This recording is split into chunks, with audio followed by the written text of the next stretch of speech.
কোটা সংস্কার আন্দোলনকে ঘিরে দেশের ভেতরে ও বাইরে গুজব ছড়িয়ে সহিংসতাকে উস্কে দেওয়া হচ্ছে বলে অভিযোগ করেছেন বিশিষ্টজনেরা। তারা বলেন, বাংলাদেশের বিরুদ্ধে ষড়যন্ত্র চলছে, তাই গুজব নয়, প্রকৃত ঘটনা জেনে প্রতিক্রিয়া দেখানোর আহ্বান জানান তারা।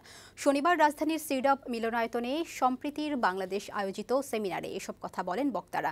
তারা বলেন, ৭১-এর রাজাকারদের তালিকা তৈরি করে তাদের পঞ্চম প্রজন্ম পর্যন্ত সব ধরনের সরকারি সুবিধার আওতামুক্ত রাখতে হবে। এ সময় নিরাপত্তা বিশ্লেষক অবসরপ্রাপ্ত major general A K Mohammad Ali Sikdar বলেন, আন্দোলনের নামে সংঘাত সহিংসতায় রাষ্ট্র ব্যবস্থা ভেঙে ফেলার চেষ্টা হলে বুঝতে হবে নেপথ্যে অসুস্থ চিন্তা প্রবেশ করেছে।